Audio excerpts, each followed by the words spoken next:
모범생 안철수의 숙제, 3가지 숙제가 8등에 떨어졌습니다. 이 얘기를 하나씩 해볼 텐데요. 그 전에 오늘 밤에 있을 첫 스탠딩 토론 때문에 후보들의 오늘 눈에 띄는 일정은 그다지 많지 않습니다.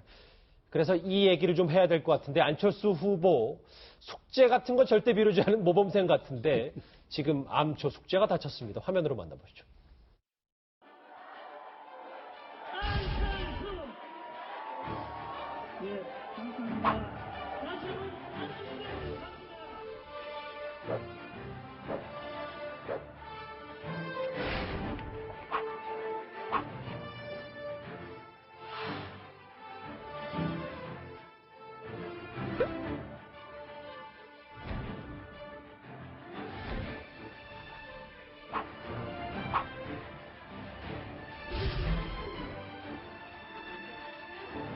적임자는 우리 문재인 후보라고 생각합니다.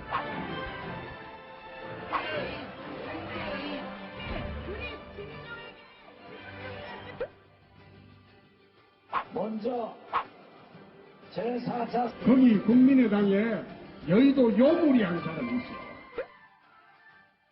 4월 12일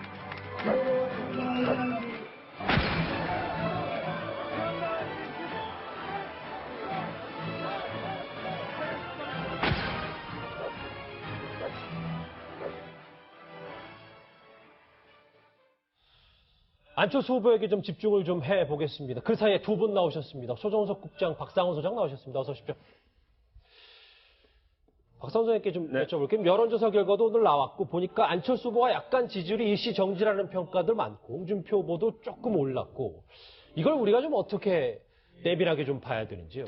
일단 뭐 각 당 후보 선출 이후에 이제 안철수 후보의 지지도가 이른바 수직 상승했죠. 그러니까 뭐 좋게 얘기를 하면 좀 조정기가 아닌가라고 이제 봐지는데 어쨌든 이제 법정선거운동 일이 개시되고 지난번 TV 토론 이후에 뭔가 좀 스텝이 엉키는 느낌이 있다라는 그 생각이 좀 듭니다. 일단 전력상 양강구도를 가지고 보면 선거의 경험이나 선거의 어떤 그 내부적인 어떤 그 이른바 프로 선거 요원들이나 뭐 여러 가지 측면에서 안철수 후보에 비해서 문재인 후보 측이 압도적으로 많기 때문에 문 후보 측은 지난번 TV 토론 이후 그다음에 공식 선거운동 이후에 TK를 가고 그다음에 적폐청산을 슬그머니 뒤로 빼고 전체적으로 보수 진영의 투표 동력 내지 문 후보에 대한 반감을 누그러뜨리는 전략적 방향이 좀 명확하게 갔다면 안 후보는 지난번 TV 토론 그다음에 이번 그 법정선거 개시 이후에 이른바 그 자강론 프레임에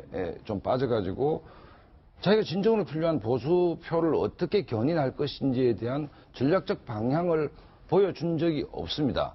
그렇다면 문재인은 절대 싫어서 안 찍을 거니까 찍을 사람은 내밖에 없지 않겠나라는 굉장히 어떻게 보면 아니라는 생각이 좀 빠져있었던 게 아닌가라는 느낌이 듭니다. 지난번 TV 토론에서 문재인 후보가 집요하게 물었던 부분이 40석으로 대통령이 된다면 어떻게 국정 운영을 할 것인가, 우리랑 합당을 할 것인가 안 할 것인가 집요하게 물었거든요. 여기에 대해서 명쾌한 얘기를 안 후보가 못했습니다. 그렇다고 본다면 집권 이후 20일밖에 안 남았는데 집권 이후에 내가 대통령이 된다면 어떠한 형태로 국정을 운영할 것이다라는 얘기를 본인이 굉장히 절박하게 필요한 보수층을 향해서 명확히 해야 되는 것이거든요. 그 부분에 스텝이 좀 엉기고 있다고 보는 것이고 두 번째는 첫 번째 네거티브 공방에서 문재인 후보의 그 아들 문제와 그다음에 안 후보의 부인 문제가 섞였습니다. 근데 네거티브 공방에서 이른바 그 전투요원의 양과 질에서 안 후보는 문 후보에게 비교가 안 되는 것이군요. 우리가 이른바 포탈 검색어에 느닷없이 안 후보 딸이 1위로 올라갔다가 안 후보 부인이 1위로 올라갔다 이런 측면들은 그런 측면에서 네거티브 캠페인을 가지고 문 후보와 안 후보가 정면으로 맞붙는다면 안 후보 측이 이길 수가 없습니다. 알겠습니다. 그런 측면에서 어쨌든 초반 그러니까 지난번 TV 토론 법정선거운동 개시 이후에 양 팀의 전력이 좀 우열이 좀 가려지는 거 아닌가 이런 부분이 여론조사에 좀 반영돼 나오는 게 아닌가 이런 생각이 듭니다. 예, 소속사님 뭐 여러 가지 해석을 해주셨는데 저는 박영선 의원이 문재인 캠프에 이제 선대위원장으로 합류를 했잖아요. 네. 이 부분도 굉장히 중요한 표심 이동이 있었지 않았을까 뭐 이런 생각이 드는데요. 아무래도 이제 문재인 후보로서는 사실 뭐 굉장한 큰 힘을 얻은 거죠. 박영선 의원이 다니면서 이른바 비주류의 대표격인 박영선 의원이 문재인 후보를 지지해달라고 엊그제도 보면 호남이랑 제주도 갈 때 계속 같이 다니면서 이제 지지를 호소를 했지 않습니까? 이런 부분도 효과가 있었을 거고, 안철수 후보로서는 최근에 한 4가지 정도의 간단하게 볼 수 있는 이른바 지지율이 제주연기에 들어간 이유를 볼 수 있을 것 같습니다. 첫 번째는 TV 토론에서 그렇게 선전하지를 못했고, 또 두 번째가 이른바 네거티브, 문재인 후보가 걸은 네거티브의 프레임에 말려들었다. 뭐 이런 측면이 있습니다. 세 번째는 단설 유치원 뭐 신설 자제 등 이 안철수 후보의 좀 말실수 이런 게 있었고요. 네 번째는 지금 이제 선거운동이 본격화되면서 판의 구도 자체가 약간 바뀌는 부분이 있습니다. 홍준표 후보와 유승민 후보가 집중적으로 지금 안철수 후보에 대한 공세를 펼치고 있거든요. 그렇죠. 예. 예, 이 부분도 저는 안철수 후보의 상승세가 좀 주춤해진 한 이유가 아닌가 뭐 그렇게 생각합니다. 모범생 안철수 후보의 첫 번째 숙제부터 지금부터 하나씩 풀 텐데 아마 이 닥친 암초, 악재는 이 후보의 선전도 포함됩니다. 화면으로 만나보시죠. 삼국지를 보면 제갈량이 만든 천하 삼분지계라는 게 있습니다. 혼란스러운 중국 전체를 세 개로 나누면서 그 당시에 중원을 통일할 가장 중요한 요충지로 청주를 꼽았습니다. 지금 천하 삼분지계 형세의 형주에 해당하는 곳이 영남입니다. 영남이 결집하면 대선에서 이깁니다. 삼국지까지 등장했습니다. 이제 진짜 정치가 시작된 이현정 의원님. 네. 그러니까 저런 이제 안철수 후보 겨냥한 여러 가지 오늘은 홍준표 후보가 특히 4월 말이면 안철수 후보가 링에서 내려올 것이다 이런 얘기. 이런 말들이 먹히는 겁니까? 그렇죠. 사실 지금 이제 홍준표 지금 후보 같은 경우는 그동안 계속 문재인 후보를 공격해 왔거든요. 그랬죠. 그러니까 겨냥해 왔는데 결과론적으로 놓고 보니까 문재인을 공격하니까 안철수가 지금 계속 또 오른 거예요. 본인은 지지도 올라가지도 안 하고. 이제 그런 상황에 직면하니까 이거는 지금 기본적으로 이 영남 지역 특히 보수 중에서의 싸움 자체는 결국 안철수 후보한테 가 있는 지지층을 내한테로 다시 돌려와야 된다. 그런 측면에서 이제 전략 변경을 한 것이죠. 그래서 지금 계속 이제 상황 논쟁을 벌이고 있지 않습니까? 예. 왜냐하면 영남에서 가장 민감한 문제는 결국 이제 박지원 대표가 앞으로 예를 들어 상황으로 살 거 아니냐. 그리고 40석밖에, 40도 아니죠. 지금 이제 안철수 후보가 사퇴를 했기 때문에 39석입니다. 39석의 국민의당이 그럼 어떻게 그런 국정을 운영할 것인가. 이것에 대한 비전을 만들어줬어야 되는데. 그러니까 우리가 이제 선거를 하다 보면 항상 이슈 선점권이 있습니다. 이게 뭐냐면 새로운 이슈를 해서 다른 이슈, 작은 이슈들을 다 죽여야 되는데 문제는 안철수 후보에게 지금 새로운 이슈를 만들어내야 돼요. 왜냐하면 지금 여러 가지 네거티브보다 더 상위의 이슈를 그게 뭐냐면 제가 볼 때는 이제 중요한 거는 만약에 유승민 후보와 뭐 연대를 한다든지 합친다든지 뭐 김종인 대표를 끌어온다든지 뭐 이런 어떤 파괴적인 이슈들을 빨리빨리 만들어내면서 뭔가 다른 이슈를 덮어야 되는데 한 방이 없다. 그렇죠. 그런 이슈를 만들어내지도 못하고 저쪽에 공세는 강화되고 이런 상황이 되다 보니 결국 포위가 된 것이죠.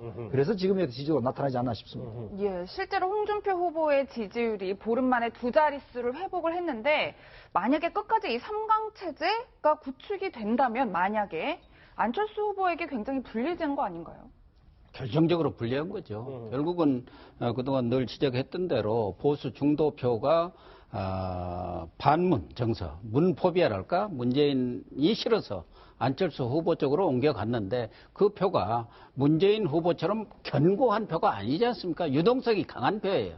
그런데 지금 홍준표, 유승민 두 보수 후보가 집중적으로 안철수 후보를 공격하면서 보수표를 다시 회귀하기 위한 그런 노력들을 기울이면서 지금 일정 부분 그런 그 보수표가 다시 그래도 뭔가 보수의 그런 괴멸 상태로 가서는 안 되겠다. 대선 이후까지를 보수 표가 이번에는 전략적 선택을 하리라고 보는데 과거에는 호남이 전략적 선택을 했다면 이번에는 정말 고민하는 것은 보수 쪽에 있는 분들이 어떻게 하는 것이 가장 옳을 건가. 그래서 안철수 후보를 당선을 어떻게든 시킬 건가. 아니면 보수의 어떤 그 근거지를 남겨가지고 대선 후에도 야당이든 어떻든 뭐 이기면 더욱 좋지만 야당으로서 건전한 보수 어떤 기반을 만들어 주는 것이 좋을까. 이런 전략적 선택을 하리라고 보는데 그런 점에서 만약 안철수 후보로 갔던 그 보수표들이 회귀를 해서 홍준표 후보도 지금 좀 약간 상승세에 있고 또 유승민 후보도 TV 토론의 선전에 힘입어서 약간 상승세를 가져오기 때문에 안철수 후보는 결정적으로 불리하는데 다만 지금 안철수 후보로서는 두 가지 큰 일을 해야 한다. 하나는 호남에서의 그러한 지지율을 지난 총선처럼 어떻게든 압도적으로 끌어야 합니다. 저는 적어도 6대4 정도는 와야 하고 웬만하면 이기려면 그러니까 확실히 지금은 뒤지고 있는데 역전을 시켜야 지금 된다는 엇비슷 하는 예. 거죠. 약간 문이 앞서 있는 그런 상황이지만 예. 6대4 내지 확실히 이기려면 7대3 정도의 그런 몰표 현상이랄까 뭐 역전을 가져와야 한다는 거 하나오고 방금 이야기한 대로 이제는 이 로켓도 이 대기권을 벗어나려면 1단, 2단만 가지고는 안 됩니다. 3단. 그러니까 3단이 터져면서 그 힘으로 올라가지 않습니까? 그렇죠. 대기권을 뚫고 올라가야 하거든. 그게 이제 당선이 되려면은 마지막 한 방이 있어야 한다. 그러려면은 지금 인재풀에 있어서 결정적으로 약점을 갖고 있지만 영입이라든가 이런 면에 있어서 지금 문재인 후보 쪽에서는 매일 영입 인사들을 발표합니다. 그게 하나의 말하자면 전략이거든. 아, 새가 골이 몰리는구나. 그렇다고 한다면은 안철수 후보는 마지막 카드가 뭐겠습니까? 바른정당, 뭐 유승민 후보를 설사 뺀다고 하더라도 거기에 예. 있는 다수 의원들을 끌어온다든가 아니면 김종인 전 대표라든가 이런 분들 비중 있는 분들을 막판에 끌어와서 그분들의 지지를 얻어냄으로 해서 마지막 그 고비를 넘기는 최후 어떤 그 일개를 가할 수 있는 비장의 카드를 마련해야 한다. 그래야 3단이 터지면서 로켓가 상공을 말하자면 대기권을 벗어나서 올라갈 수가 있는 거거든요. 네 분이 저희 뉴스특급 오신다고 준비를 많이 하셔서 말씀들이 조금 길어졌는데 짧게 좀 부탁드릴게요. 왜냐하면 이제 이 얘기를 좀 본격적으로 속력을 내보려서 그래서 화면 한번 보시면 저희가 지금 첫 번째 숙제, 모범생 안철수의 첫 번째 숙제가 이제 홍준표 후보의 지지율 잠식이었다면 두 번째가 지금 고 박사님 말씀하셨던 인재 영입에서 지금 조금 글쎄요 문재인 후보한테 한 발 밀리는 게 아니냐라는 얘기가 있어서 특히 소 국장님, 이 연예인들이 상대적으로 문재인 후보 쪽에 손을 많이 들어주고 있는 것 같아요. 그렇죠. 지금 뭐 소설가 이혜수 씨라든지 또 가수 강산혜 씨라든지 뭐 또 가수 이은미 씨, 또 만화가 윤태호 씨 등등이 이제 지지를 하는 걸로 알려졌는데 저는 한 두 가지로 봐요. 첫 번째는 이 문재인 후보가 이 상징성을 장악을 했습니다. 그러니까 지난번에 이 최순실 게이트가 터지면서 전체적으로 정권을 교체해야 된다. 이 여론이 거의 80% 가까이 갔거든요. 정권을 바꿔야 된다라는 여론이. 그 여론에 올라타서 정권 교체의 상징으로 정권 교체는 곧 문재인이다. 이렇게 도식화하는 데 성공을 한 겁니다. 문재인 후보가. 이것은 마치 우리 그 독수리가 하늘을 높이 날 때 보면은 날개짓을 펴지 않고 그냥 바람 타고 날거든요. 마찬가지로 문재인 후보는 정권 교체라는 그 바람 속에서 올라타면서 본인이 상징화됐어요. 그러다 보니까 많은 정권 교체를 바라는 문화예술인 또한 문재인 후보 지지로 간 그런 부분이 있고 두 번째는 이번이 대선 재수하는 거 아닙니까? 예. 재수한다는 얘기는 그만큼 경험이 있고 이 조직력이 막강하다는 이렇게 거거든요. 비춰줄 수 있다. 예, 다른 후보에 비해서 그런 장점이 있기 때문에 그것이 마찬가지로 이제 문화예술 쪽에서도 보이고 있다. 뭐 그렇게 평가할 수 있을 것 같아요. 예, 박상훈 소장님. 그런데 가수 전인권 씨가 안철수 후보에게 호감을 표시하는 말을 했는데 온라인상에서 굉장히 논란이 되고 있는 게 문재인 후보 지지자, 그러니까 일부 지지자들께서 적폐 세력 전인권의 공연 예매를 취소하겠다 뭐 이런 얘기를 하는데 자, 이 지점이 안철수 후보가 살아날 수 있는 전략적 활로가 있다라고 저는 생각을 합니다. 왜냐하면 앞에 뭐 이현미 씨라든지 강산혜 씨 같은 경우에는 문재인 후보를 지지했다. 연예인들도 뭐 충분히 뭐 어떤 특정 후보를 지지할 수가 있죠. 그렇죠. 지지할 수가 있는데 굳이 전인권 씨가 뭐 꼭 드러내놓고 지지한 것도 아니고 그냥 애들러 말씀을 하셨는데 이른바 이제 그 문재인 핵심 지지층, 열렬 지지층이 이제 공격이 시작됐습니다.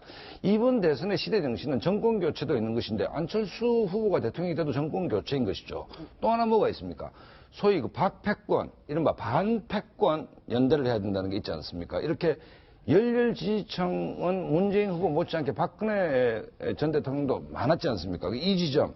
그러니까 이 사람들이 집권했을 때 어떠한 이러한 정치적 광기 내지 행태가 반복 안 될 것인가에 대한 그 공간 속에서 안 후보가 이른바 집권했을 때의 어떤 구상들이 나와야 되는 것이죠. 그렇기 때문에 우리가 오동잎 하나 떨어지는 걸 보고 뭐 가을이 온 걸 안다고 이 전인권 씨가 안철수 후보에 대해서 약간 우호적인 얘기를 했는데 문 열렬 지지층에서 총공세에 들어왔다. 예. 이 지점을 가지고 국민들에게 잘 설득해야 될 의무가 아니면 또 전략의 어떤 그 지금 약간 전략적 혼선이 있는데 기본적으로 반패권 연대를 통해서 이러한 행태를 불식시키고 내가 집권을 한다면 어떤 형태의 뭐 집권 연대를 만들겠다는 어떤 구상이 이 전인권 씨 이 건을 통해서 한번 참고할 만한 게 아닌가 이런 생각이 듭니다. 근데 이제 안철수 후보가 그러니까 두 가지 숙제 중에 두 번째를 전인권 씨를 어떻게 해서 포인트를 잡아서 이제 올 반대가 된다는 말씀이신데, 이현정이. 네.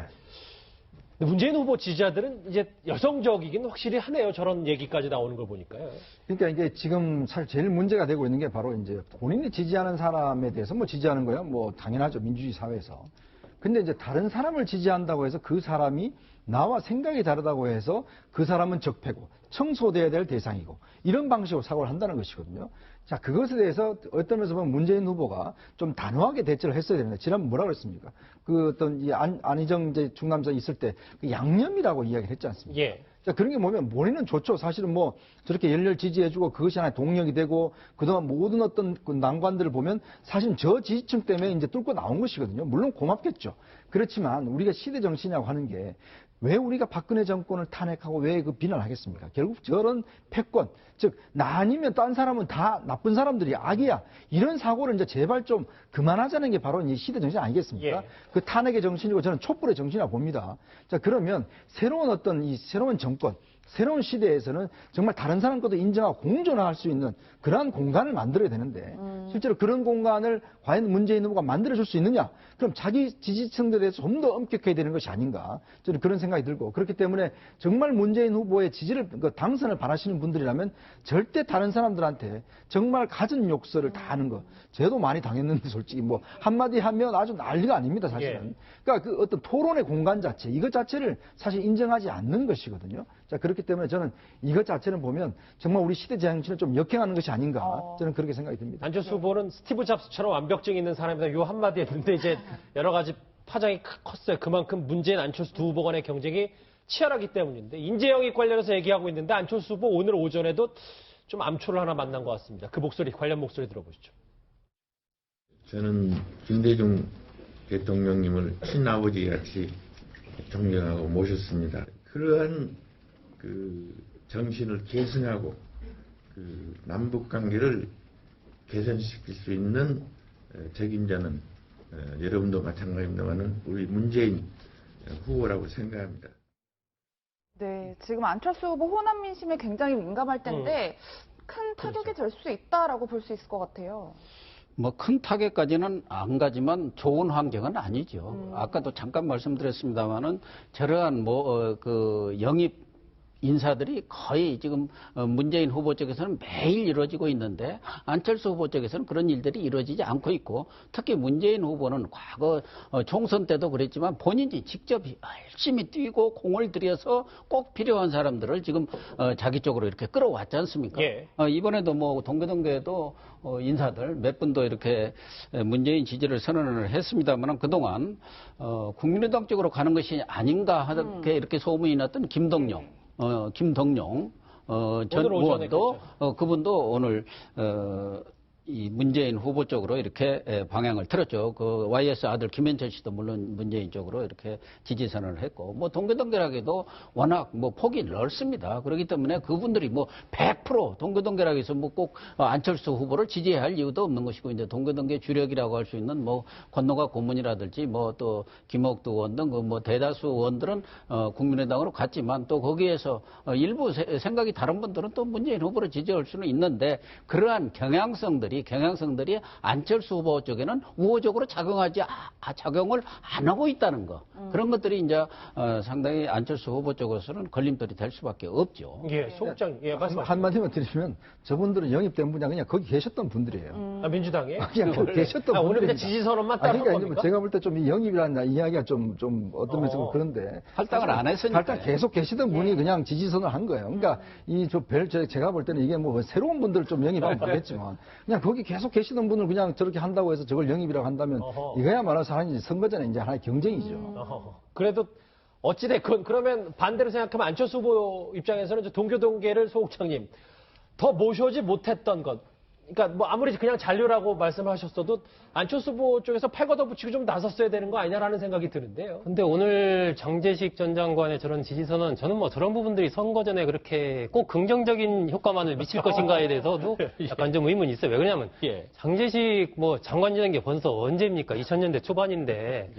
그렇기 때문에 지금 예를 들면 안철수 후보 입장에서는 뭐 나쁠 것은 없지만 또 저런 부분이 만약에 있다고 해도 부각되는 것이 안철수 후보한테 결코 좋지 않습니다. 지금 안철수 후보는 미래를 가는 지도자거든요. 4차 산업혁명의 지도자. 이렇게 지금 내세우고 있는데, 그런데. 그거와 결이 안 맞아서 이제 예전 정치인들을 영입 안 한다 이렇게 보시는 겁니다. 의도적으로 안 하는 건 아니겠지만, 예. 그런 부분이 꼭 선거 전에 도움이 되는 것은 아니다라는 거죠. 지금 이제 문재인 후보도 저는 뭐 저런 부분들이 문재인 후보한테 나쁘지는 않겠지만 또 저렇게 자꾸 부각이 되는 것이 예를 들면 문재인 후보의 큰 이른바 용광로라고 표현하지만 또 한편으로 보면은 뭐 여기서도 오고 저기서도 오고 막 다 이렇게 오는 거지 않습니까? 예. 그러면 이른바 새로운 시대의 변화와 혁신, 쇄신이라는 이런 측면에서 본다면 약간은 퇴행적으로 비칠 수도 그런 위험성도 있는 것이거든요. 그러니까 중심을 분명하게 문재인 후보 캠프에서도 어떤 변화와 쇄신 이렇게 가져가면서 그 속에서 이제 뭐 저런 동교동계나 상도동계 오래된 분들이 지지선 하는 것은 약간 그냥 양념식으로 이렇게 들어가면 괜찮은데 저런 부분들이 부각이 되면 뭐 안철수 후보든 문재인 후보든 저는 별로 그렇게 선거 전에 큰 도움이 될 것 같지는 않다는 생각이 듭니다. 예, 그런데 또 한편으로 생각해보면 문재인 후보가 뭐 호남권의 젊은 층의 지지를 받았는데 이렇게 원로에서도 지지를 받는다, 뭐 일부 언론에서 지지를 받는다, 어느 정도 긍정적 상쇄작용을 미칠 수 있다, 균형감을 맞출 수 있다, 뭐 이런 평가들도 있을 것 같은데요. 어쨌든 두 분은 지금 호남이 뭐 가장 중요하죠. 호남에서 어쨌든 밀리면 뭐 거의 끝이라고 봐야 되는 것이기 때문에 뭐 호남 쟁패는 불가피한데 제가 재밌는 게 아까 4차 산업혁명 말씀을 하신 장제식 전 의원은 문재인 후보를 지지했지 않습니까? 예.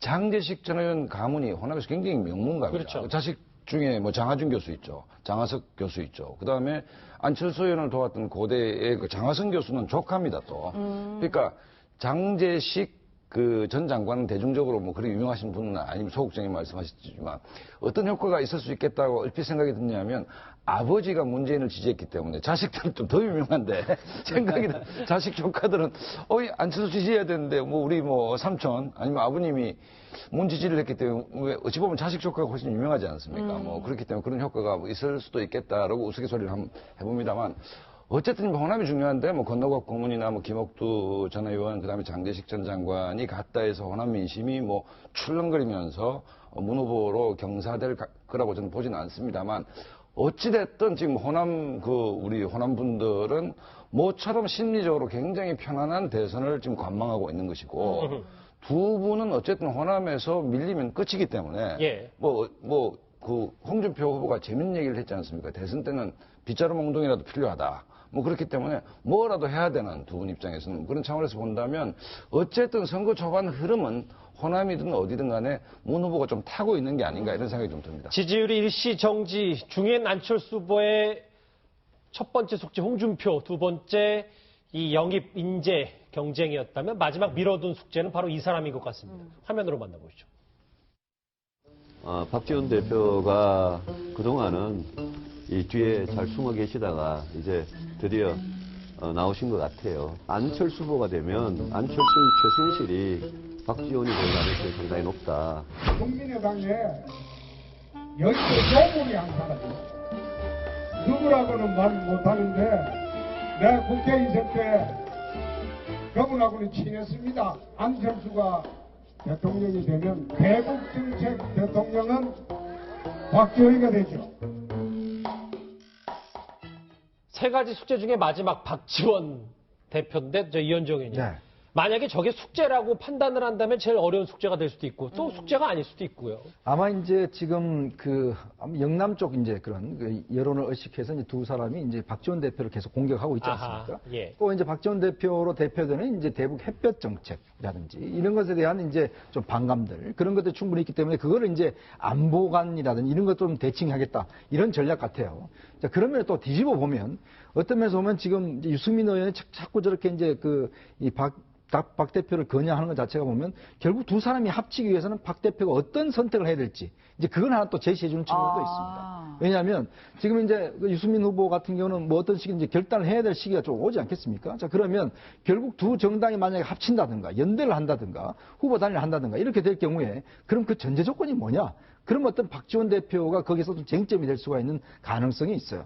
그러니까 뭐 박 전 대표 입장에 섭섭할지도 모르겠지만 그러나 엄연히 현실적으로 보면 그쪽에도 사실 영남 민심을 좀 설득해야 되는 필요성이 있지 않겠습니까? 예. 그런 거 있기 때문에 특히 이제 안보와 관련된 문제 그다음에 이제 박 전 대표의 어떤 상황 논란 이 문제가 사실 어떤 양쪽에서 어떤 걸림돌이 될 수 있다면 그런 한편으로 보면 이 걸림돌만 제거되면 양쪽은 함께 할 수 있는 것이 아닌가. 또 이런 가능성도 있는 것이거든요. 그러니까 저런 공격 자체는 결국 나중에 또 합하기 위한 뭔가 하나의 사전적 전제 조건이 아닌가라는 또 그런 생각도 좀 해봅니다. 근데 이제 유승민 후보 좀 비판을 좀 하자면 뭐 우리가 충분히 선거 때 공격할 수 있지만 박지원 대표를 안철수의 최순실이라 표현한 거는 최순실이라는 이름 석자는 함부로 하는 게 아니라 최순실이야 우리가 몰랐지 않습니까? 뭐 박지원 의원의 대명천지에 예. 박지원 정치인 박지원을 모르는 사람이 어디 있습니까? 그러니까 만약에 뭐 통합을 전제로 해서 햇볕 정책에 걸린다면 그 정책 부분을 비판하면 되는 것이지 동료 정치인을 무슨 여의도의 최순실 아니면 뭐 홍준표 의원처럼 여물 뭐 이런 표현들은 좀 그 호남 말로 하면 좀 거시기하다 이런 생각이 듭니다. 근데 그 점 또 하나 지적할 것은 뭐 홍준표 또 유승민 의원 두 분이 상황론 또 박지원 대통령론 이런 것은 그 밑바닥엔 사실은 지역주의가 깔려 있는 겁니다. 여기들 영남에서 표 주어봤자 결국은 호남 사람이 사실상 뒤에서 다 주무르는 거다. 그 최순실이 되고 상황이 되고 그런 지역주의를 지금도 은근히 깔고 있다는 점에서 그런 부분들은 정치인들이 정말 자제를 좀 해야 합니다. 알겠습니다.